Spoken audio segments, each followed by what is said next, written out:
Welcome to the Aligned Powerhouse, the podcast for executive women who are done leading from burnout and ready to rise from alignment. I'm your host, Dr. Brittany McGeehan, licensed psychologist, high performance and mindset coach, and guide for high achieving women who are ready to lead, live, and love without abandoning themselves. Here, we unpack the nervous system truths, mindset shifts, and emotional patterns that drive your leadership so you can build power from the inside out. Let's get into it.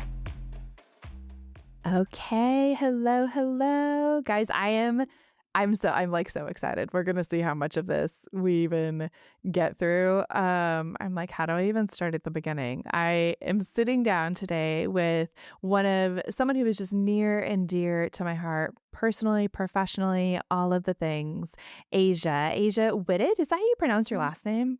Yes, that is. I probably should have asked that before. That's how I've always said it, but That's right. just You a said it moment. correctly. Azia is one of my favorite people. If you have come and you have joined me for a retreat, you have experienced her magic. And today we're going to sit down and we're going to hear a little bit more about what she does, what she offers. But first, I'm going to tell you a little bit about her. So Azia is a TEDx speaker. She is coach and founder of Pause with Azia Renee, where she partners with women to help them cultivate calm, prioritize their well-being so that they can break the cycle of burnout. And her work has been featured like everywhere. She's been on NBC, she's been on Today, in Bold Journey magazine, CEO, Mom. I feel like every other week something fun is popping up where she is sharing her message to the masses. I was trying to think of like one of my favorite stories and experiences with Azia. And honestly, like this last retreat really comes to mind in terms of our synergy and just the magic that you bring. So part of the way that I introduce the retreat team is I talk about that I hold a very particular energy over the weekend, that I'm a little bit more not quite structured, but I have to be really in tune with like the divine, with God, right? Rename it for what it is, and attuning to details, things like that. And I bring Azia in for play and the magic and the fun. And one of my absolute favorite things about her is that she is incredible about what she does and also can beautifully balance the energy out. And I hear it from retreat participants over and over and over again of, oh my gosh, we want her here more. Oh my gosh, we want her here more. Because she is bringing the dance, the creativity, the hikes, the mindfulness in the woods. That's my favorite part. That's what I thought of. It was like me being like the day before, hey, I think we're going to go hiking. Do you want to come hiking? And can you also like set up our activity in the middle of the woods? And beautifully juggling all of these ideas that I toss at you. But Azia, thank you so much for being here. I feel like I could like blab about you for a full hour by myself. Like, thank you so much for being here. I absolutely adore you, and I'm so honored to be here. Setting up everything in the woods was the best part. I really think those were my two favorite parts of the retreat. Yeah. The woods, and then what else? Probably I would say the woods, even doing the last session outside. I mean, I don't think we did any of my activities indoors this go around. We did not. Everything was outside, even as a representation of my foot getting like, guys, I stubbed an anthill of fire ants, but it was still amazing.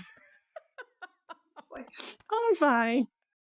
The way that you were like, oh, and now I'm going to get medicine. And it just didn't even occur to me. I was like, where is she going? And you came back and you had like welts on your I was like, you are in pain. Yeah, it was, yeah. The next, like that, when I got home, my husband was like, so what did you do? I was like, yeah, I just stepped in a pile of fire ants. He said, and you had on their shoes? I said, no. I said, I had on like yoga socks, which protected part of my foot. But yeah, I was like, it was fine. It was fine. Don't even do it again. I was like, and you were color. What were you doing? I was like, fine. We were creating. I was going to say, we were coloring. I don't know if we were doing that or we were at the pool or we were dancing. I'm like, I don't even remember. So it was the last day. We were dancing and then writing. Okay, no, it wasn't even that. They were writing. They were sitting down nicely. I was the one over there, just like, ooh, animals. Very on brand for me. So on brand. I love it so much. Oh my gosh. Oh, I love and like truly part of what brings the essence, if not the essence of play into the weekend. It is so much fun. It's like we're gonna bring play to you, and Asia's also gonna go play. But I think that's been the beauty of like us working together because it never feels forced. Like even when we pivot, even when we're like, okay, we're gonna shift this, or we're gonna move this around, or we're gonna completely change this up. It feels very aligned. It feels very easy. I love how you listen to who's there, who's in the room, what they need. And it causes me to play a little differently, but it also challenges me to be like, okay, let's also be sensitive. Let me also pause and be present and listen and be in tune. So it's one of my favorite things. One of my favorite things, this is going to be a love fest. I'm like, focus on the questions, but also like one of my most favorite thing in particular, yes, like being on a team together and working together is something I really value in my life in general, but also certainly with teams that I'm working on is because I think I move through like different frequencies throughout a retreat weekend. And so being able to look at someone and saying, here's what I need. I can't think about details. I can't think about Uh-huh. logistics. I can't think about X, Y, and Z because for me, I hold so much of like the history and I'm paying attention just to other things. Right. But oh my gosh, is absolutely one of my favorite. Like the play is my favorite. I think it makes the retreat experience so light and exciting for me because I don't stay in this like serious or like different frequency the whole time. But then also there's so much support there that I can look at you or really like anyone on the team, but like in particular you and be like, I don't got it. I don't got it. You're team captain. Like, and you're Let's like, go. okay, let's go. Yeah. And we're going to do it with paint or we're going to do it with, you taught me how to twerk. Oh my gosh. See, that was from Iron Man when it was great. That was not even in our like plan. That was not in the plan. It was me learning how to twerk. Outside under a tree Under a with a tree. It was rain so great. drum. It was very It weird. was You're right. The frequencies are just it just ebbs and it flows, was so ebbs and great. flows. It was so great. It was so great. Okay, I'm gonna try so hard to focus. Oh, good That was luck. mindfulness in action, actually. Oh Being my very gosh, present. say more. Yeah, What does that no, mean? that was being mindful. You were in your body. We were like very present. I think it was just living in that moment. It was a pause, and everyone's pause looks differently. And in that moment, it was learning how to short. It was the ribbons. Like it was not allowing like I had my plan, and if it shifted, because I don't think twerk was on there, but if it shifted, being able to be like, okay, in this moment, this is what everybody's body needs, and that's okay. And I think that's part of what mindfulness is to me. It's like just being able to be like, okay, that's what we need, and not judge it, allow it to go. Whether it's a thought, whether it's an action, it was great. I mean, we were still in our bodies. We still were aware. They had fun. That was a goal. Mm-hmm. Yeah, even like that, the mind body connection, right? I'm like, again, this is not like on our little like stack of things we said we were going to talk about, but like you have a really incredible way of making that very safe. That's also one of like that's like my little, right? Is very Mhm. drawn to that. Mind body connection can be very challenging for me. And I imagine the audience is going to really if not, don't tell me.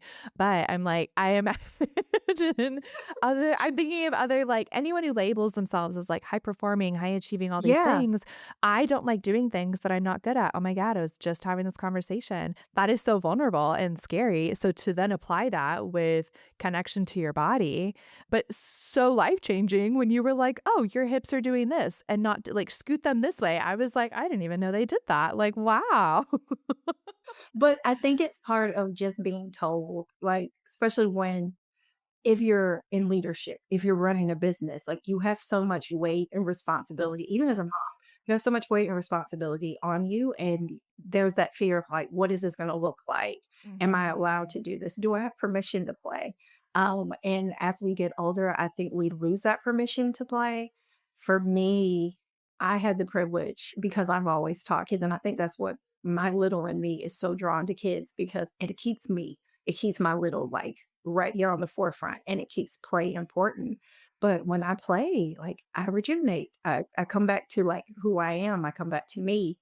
And so I think even for those women that are high performing, that are in those positions, no matter what position you're in, making time to play or be a little silly or do something like go get on a swing. When was the last time you got on a swing set? Like you get there and you're like, oh my gosh, it's like feels good. It's really hard to be super stressed swinging.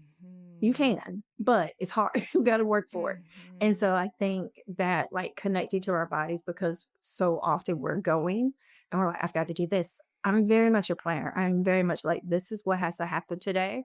But when I feel super overwhelmed, sometimes I'm like, I have to kind of scrap that for either 10 Mhm. minutes. Just go outside. Go play. Go sit in the grass. Please go sit in the grass. Put your feet in the grass.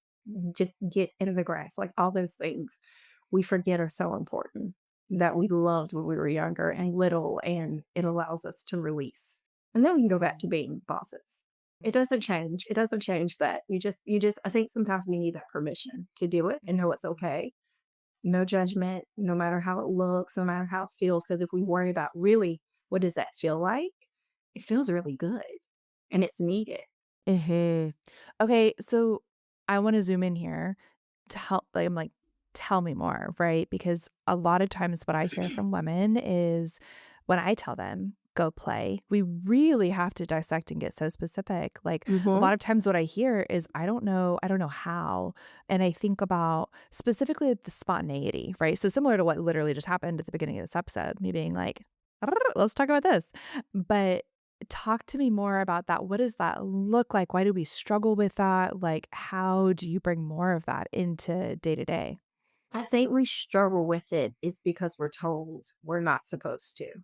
We specifically women, we are told to just kind of be like always put together, always neat and tight. And then as you advance, especially if you're high performing, if you're juggling a lot of things, once you have children, even as a mom, once you have children, you've got to lead. You have to be the mom. You can't be the child. If you're a mom, have fun with your kids. That is always my first go to. Like, when was the last time you didn't just set them up for the activity, but you sat there and you did the activity, whether it's Mhm. painting, whether it's crafting, whether it's like, because a lot of moms are kind of guilty. And there are times when I'm busy, I'm even guilty of this. And I have to kind of, okay, Asia, what intention do I want out of this moment? Is this a really great time to connect with my kids? Yes, I can go do that little laundry, but I could also sit here and make slime with them. We're going to make a mess. My hands are going to get sticky, but I can get curious. I can ask them Mhm. these great questions. And with me being there, that level with them, I'm going to get some great conversation. I think sometimes when we're in that rush, when we're in that, I need to, I have to, we lose that connection, not only with the people around us, whether that's your family, your team, but even with yourself. And for women who may struggle with play, I would ask them, what was something like, if you think back to your little, what was something that lit you up? What is that joy? Like chasing joy, I think is so important. Finding those little things that, you could easily access. Like I said, going outside and getting on a swing set, going outside and just we talked about the butterflies, me going out for my walks, but now I'm looking for butterflies. Does that advance my business? No, but it brings me a little bit of joy.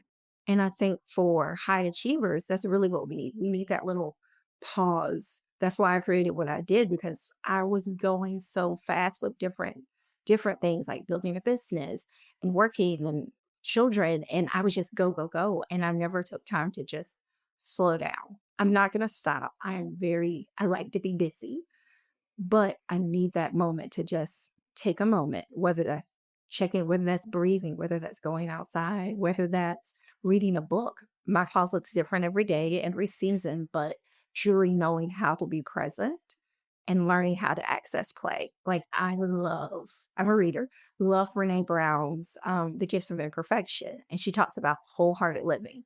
And one of her guideposts is play and rest, and how we tangle up our self-worth with our productivity. And so if we search for play, that's essential to resting. Look at it as a way to recharge. That's how I look at Mhm. play. This is my little recharge. Yeah, it's very strategic is part of how I think about it, right? Like it is a non-negotiable. I love that. I love that. Okay, so I imagine that everyone's ears perked up as you said, I created the pause framework because I am busy. Because a lot of times that's what I hear when people come in. That's part of why I love I love retreats. Is it is like wham bam, thank you, ma'am. Like when we do it the right way, we can actually go and we can set everything down in just a few days. And then Yes. And uh, then uh, get back off the right. Like we're last not time. willing to set down the fact that we are women who we want it all. We want the Yes. phenomenal relationship with our kids. We want the killer marriage. We want this big, bold, audacious business or career. And it is, how do I have all of the above? And I hear like that in what you're saying as well, right? Like I Mhm. wasn't willing to not be, I enjoy being busy. So tell me more about your pause framework. What does that look like? What does it stand for? And then like, what does it look like real time? Okay. And so when I thought about pause, my history in dance always did like mind body integration. And so I was aware of different type of tools and mind body connection and yoga. But like I said, I'm busy. I like to be busy. I like to be on the go. I don't enjoy being on my mat for long periods of time. So, like if every day, if you ask me what my practice looks like, 10, 15 minutes, but that's good enough. Sometimes it's not even that. Sometimes we're just going to lay Mhm. there and that's okay. But realizing people who are busy, specifically women, thinking about business owners, especially business owners who are also juggling motherhood, we needed something that was practical. And I thought about what is not only just the tools, but also the mindset. So when I looked at pause was just my word that I love. But then I was like, how can I break this down and make it make sense to someone else? And so pause each letter. I'm an English nerd. I love things to like make sense. So each letter means something. So for P is simply about knowing your mindset and like taking that time to know that you are a priority. So prioritizing rest, prioritizing yourself, because the biggest, that first thing I always see with clients when I'm even speaking, women often don't put themselves as a priority. We will plan out our list. We'll have the list. This is what the kids need. This is what like our spouse or our partner needs. This is what my business needs. Friends, like we're going to serve everyone else, but we're not going to prioritize ourselves. And what I realized was when I wasn't taking care of myself, everything else started to fall apart. And not fully, but just knowing that, okay, I'm not serving my kids the way I need to if I'm not taking care of myself. My business can't thrive if I'm not here, especially if you're like a solo entrepreneur or it's something that you are birthing. If you burn out and you crash and hit that wall, I always talk about like the crash. What happens to your business? What happens to the people you're meant to serve? What happens to that dream? So learning to prioritize is like a mindset shift and just being like, hey, it's okay for me to check in with myself. That next A, ask questions. So for me, it's that morning when I get, sometimes it's laying down, sometimes it's on my mat, sometimes it's drinking tea. Okay, Asia, how are you feeling? First off, like, are you tired? Are you excited about the day? Are you feeling a little overwhelmed? You're anxious, whatever that is. And then asking myself, what do I need? Before I go ask the whole world what they need. So I prioritize myself. I ask my questions, I check in. And then you is use tools. So I think about a lot of being burnout proof is being preventative and being intentional. And so I talk a lot about habits and routines. So for me, like I still work full time in the middle of my day, my lunch break, we're going on a walk. We're resetting. We're going outside. Non-negotiable. After our walk, maybe for 15, 20 minutes, then I'm going to get my book because those things fill me up. So whatever's happening that morning, I can kind of book in it, but those are my tools. So, I love my breathing exercises. I love playing with my kids. I love having conversations with friends. I love sending voice memos and Marcos, and those are tools for me. And so, like as a woman who is busy, think about having that toolbox and knowing, okay, if this can be a little habit, and it doesn't have to be an hour on your mat, it doesn't have to be a vacation, because sometimes maybe that's just you don't have the means to do that. What Mhm. can I do to pour back in emotionally, mentally, to find those moments of rest and reset? Whether it's something that's just sometimes that's it. That's all I need. So prioritize, ask questions, use tools. And then the big one is setting boundaries, which we can hate. boundaries, I used to hate, I didn't like the word. I didn't feel good at it. But then I realized those boundaries were protecting me. So it Mm. helped me learn how to also know, like, have boundaries around my time. A big thing I've been dealing with, like, and working through for myself is capability versus capacity. And I think for a high functioning woman, those two words we think are synonymous. We think, I can do it. Well, but are you depleted? Like, do you have the energy for it? Are you going to be rushed? Are you going to be resentful once you do it? And really thinking, like, I'm feeling depleted and empty at the end of the day because, yes, I could, but I didn't have the capacity. And Mm. so that's where I start talking about those boundaries of, okay, you run this company, but hey, at 6 o'clock, you want to spend time with your family. Don't take a call at 7. Those things are hard. And if you can't do 7, okay, maybe bump it up 6:45, 6:30, and making like little increments. And then that last piece for the E is engage. And that's where, like, after we go through all those things, because a lot of times they think, oh, you're going to teach me mindfulness. Well, we're going to talk our way through it. And then once we get to that, then we can talk about what it means to be present and to really engage. And it may just be a simple go outside and, even we did this in the woods, identify what you hear, what you see, what you can smell. Like then you're in a place where now I can fully engage and be present. I can show up when I'm at home. I'm home. I'm not mentally running through my emails. There will be times and seasons where it's going to shift, but that's what that pause really looks like when I break it up and make it like Mm. practical pieces. Oh my gosh, I love it. Okay, so and I love repeat it one more time. It was around setting boundaries, capacity versus capability. Is that what you Mhm. said? I'm like, oh my gosh, I want that on a sticky note everywhere. It is on my laptop, because I am very much like, yeah, I can make that happen. And I Yeah. forget, like, yes, I can, but it also requires me to like move this here and then, okay, now I need to do this. And like, I'm having to strategically shift things. I feel it in my body. I feel anxious. I rushed. I Mm. don't, I rush. The more I'm learning is if I have to rush, there's a 90% chance I should not be doing it unless it really, really aligns. And so, like, I started asking myself, do I have the energy? Can I do this without resenting? Like, if me going, like, it's been coming out with my daughter, it's been coming out with Nyla. Like, she'll ask me something like, with her shift schedule, it's jam packed. So it's not just my stuff, it's now her stuff. And she's like, can you run to the house and grab this? Yes, we're right down the street, but now that means I need to like backtrack half of my day. And then if I do it, when I get to her, I'm so like, you've got to take this goal that I've snapped and I've been unkind and I've missed it. And now I'm frustrated and I'm driving like this. I should have said no. Mhm. And no would have been better. Like learning, like for me, it was those no's because I struggled with no for a very long time. And Mm. so my thing was learning that a no to something that didn't align with me was a yes to myself. And so once I started saying, I'm not just saying no, I'm saying yes to myself. That feels good. Mhm. It was like a quick reframe of, okay, I'm saying yes to being a little more peaceful. I'm saying yes to being able to spend more time at home. I'm just saying yes to being able to do nothing. Like I'm Mhm. getting, and my best friend, she's like, maybe it's because like you'll be 40. So she said, but you really are starting to really want to learn how to do nothing. I was like, yeah. Like as busy as I like being, I also love being like, you know what? I don't want to do that. Mhm. And that's okay. It's taken me, it's taken me like the last 4 years of really like not only learning like what a pause was, and well, probably like 5. So I've just been like, okay, this is what it is. And now this is me learning how to really live it out.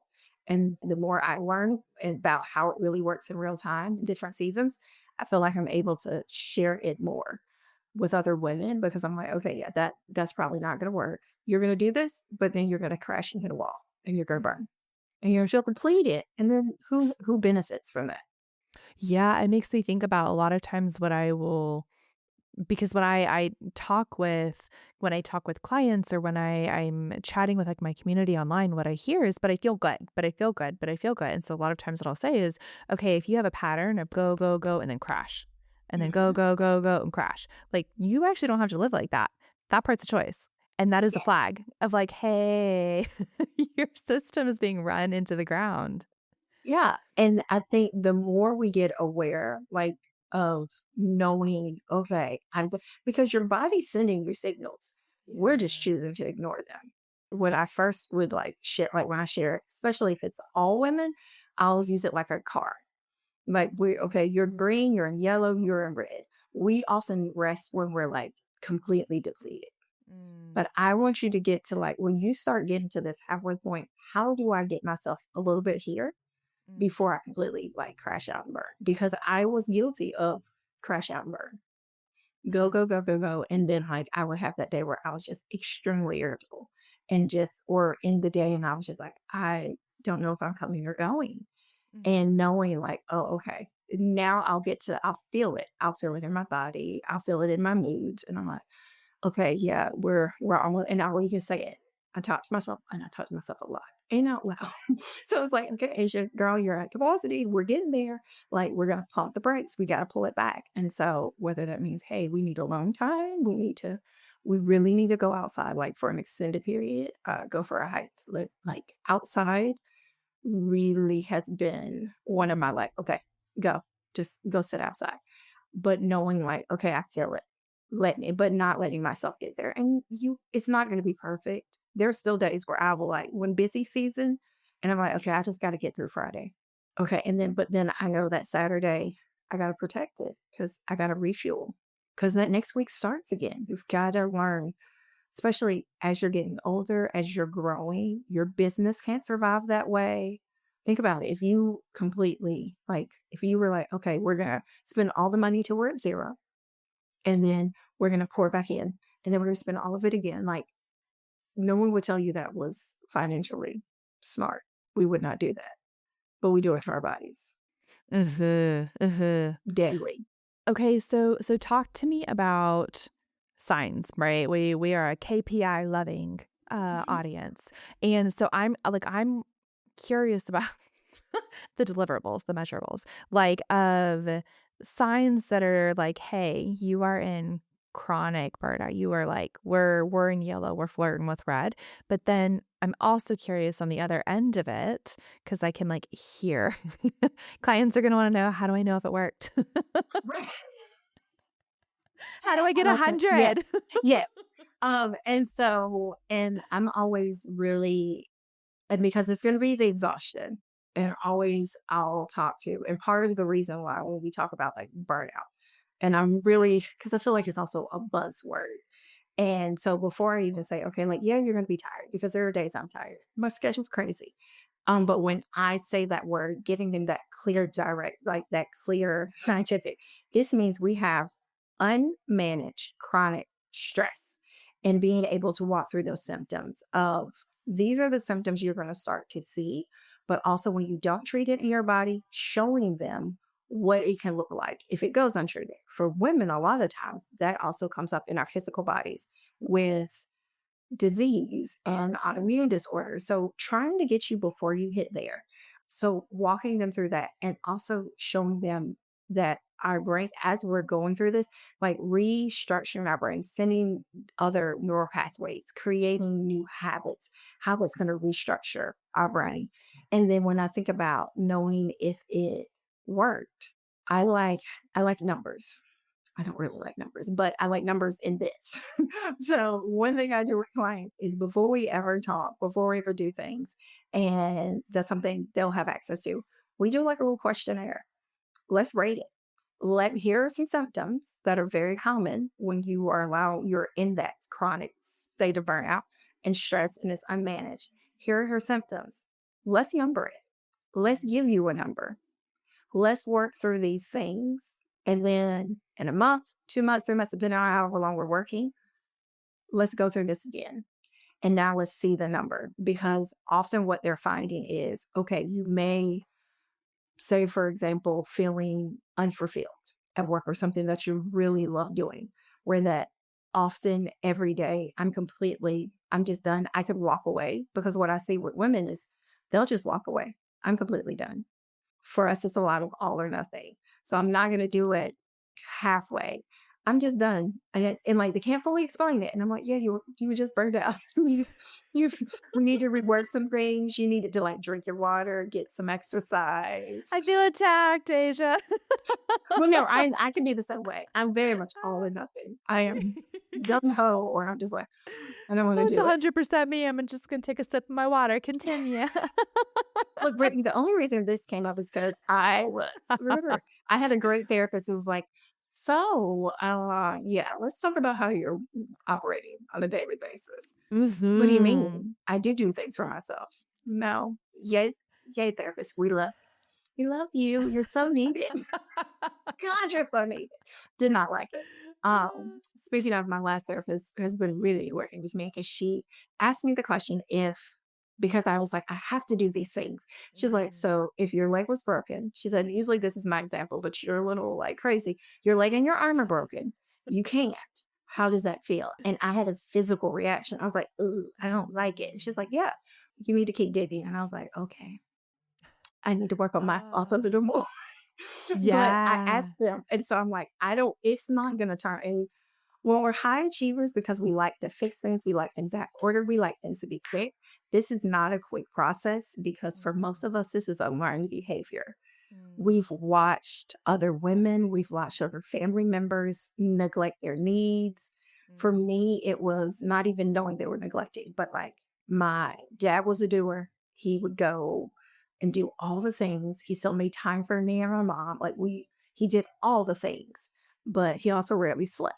So like, when he would come home from his police officer, among other things, he would put his head over his head. He's like, I'm powering down for 20 minutes. And that was his power nap. Now, did he need more sleep? Yes, for sure. And once he retired, then I realized, I was like, oh, your sleep schedule is out of whack. And then he started telling me, he would call me at like a certain time, at like around 10 to 30. Are you getting ready for bed? Are you like winding down? And then like, I used to get so annoyed, but he knew, like, I see you doing the things you saw me doing, and I don't want you to repeat the cycle. My grandmother was the same way. She loved taking care of everybody else. And she would go, and then she'd end up like completely dehydrated in the hospital. And I'd be like, what happened? But it's learned behavior. We're told we're supposed to take care of everyone. We see it. And then we feel guilty when we don't. So it's going to take time. It's a process. It's a little journey. And it's just having to be committed to seeing that, okay, I feel a little bit better. And not even I can do more or take on more. Saying no is a little bit easier. Hey, I said no today. Hey, I blocked this hour in my schedule and I honored that boundary for myself. That's how you know it's starting to work. That being able to, I can exhale today. I don't feel so pressured. That's how you start to see the benefits. And then you're aware. You see it more. You know, ooh, I'm getting close. I'm getting close to that little wall I like to run into. Let me slow down. How do I pull out of my toolbox? What do I need to do? How do I like be preventative and a little more intentional? I love it. I love it. I love it. Okay. So I'm like looking at the time and I'm feeling frustrated because I'm like, oh, I'm not done yet. But we got like 5 minutes, right? So I am like, one, we're just gonna have to have you back because we're not done. But also, like, talk to me about how can people work with you? Like, what does that look like? Where can we connect with you? So I'm a real person. I always tell people I am a real person. I'm not that person who's like saying things and then if like you send me a message, I'm not. I love to talk to people. So I love to play. I am on Instagram. It's how we fell in love. Yes, that is how this happens. So you can find me there. I have a bi-weekly newsletter. So I share out tips. So like literally this last week, it was me going through this whole capacity and capability, which is probably going to be next week too, because I'm still like working through and thinking through having all these aha moments. So you can find me there, sign up to my newsletters and do that. I have what is called a pause design call. So where you can we can sit here, I can explain a little bit more in depth about what the pause framework looks like. But then you can tell me, this is what my everyday chaos looks like. Where can we put calm in there? And then we work together and we create it. I'm not going to tell you wake up 2 hours earlier. We're going to look and be really practical of like, hey, You may have 5 minutes here. What is something you can do? Hey, what's your favorite song that just puts you in a good mood? How about we just toss that in there? Like, it's those little things that I think we forget that are so accessible to us that can be so like, they can really change the whole trajectory of our day. Like, I'm having a bad day. What he really building your toolbox. Like, I love building a toolbox for another person. So what's your day look like? And we design it together. It used to be called an audit, but people don't like that word. So it's a design call. We're gonna build something together. I love Think about it. it, like, why does nobody like it? Yes, yes. Audit I sounds very love it. scary. We don't like audits. Things like insurance audits. That is hilarious. The CEO inside of me is like, I love an audit. Oh my gosh. Like where, Yes, like, and please. I thought that was great. I was like, we're auditing your life and your schedule. And I was Yeah. like, nobody's going to do that. I was like, ew. That's amazing. Okay. So then in terms of, because your social media, everything is going to be in the show notes, but talk to me, like, where is your playground, right? Where is your place that you are spending the most time in terms of social media? It's definitely Instagram. I have things on LinkedIn. I will hop over to Facebook. Everything from Instagram pretty much goes to Facebook because I'm trying to be like mindful of the people there. But Instagram's my playground. We play there. Yes. And then talk to me about, I think you had a gift for the listeners. Can you tell us a little bit about that? I know the link will be in the notes, so tell me more about that. Yes. So the questionnaire that we talked about with the scaling and knowing like where you are currently. I wanted to give your listeners an opportunity to just say, okay, well, some of those things sound familiar. Let me just see where I fall. And so you will have opportunity to just go through that. Also, we can do a 30-minute discovery call, like look over it, say, hey, this is where you are. This is where you're falling. And let me just give you a couple practical tools. We can talk about my offerings, but we can also just sit and say, hey, this is my results. We'll go here. And then if they schedule that discovery call, I'm also going to give them their pause everyday pause. And so in that, it's got tools, it's got a couple of activities for you to do. All the activities are under 15 minutes. So you can do them in the car, you can do them sitting at your desk. There's a couple of activities for my moms that you can also do with your kiddos because I love you mamas and we desperately need it. So they will automatically get the questionnaire and schedule a call. If they hop on a call, we'll also get the everyday pause. So it'll be lots of goodies. Like so many goodies. Like I'll give you all the things. I love it. I love this. Absolutely my experience of you. It's right there. It's all the things. Yes. I love it. Azia, thank you. Thank you so much. Thank you for your time. Thank you for sharing your heart, your mind behind all of this. It is such a gift. It is so needed. I know, like, so I'm like specifically for me, but I also want to speak for my audience as well. Because we want it all. So thank you so much for being here. And yeah, we're just going to have you back because we're not done. Okay. We'll do it again. All right. Oh, thank you. Alrighty, friend, that is all for today's episode of the Aligned Powerhouse podcast. I want to thank you so much for tuning in. And do me a favor, if this episode resonated, I want you to share it with another powerhouse woman in your life who is ready to lead and love from a place of self-trust. And don't forget to follow, subscribe, and leave a quick rating or review. It really does help more women find this work. New episodes drop every week. Until then, lead with self-trust and let yourself be seen.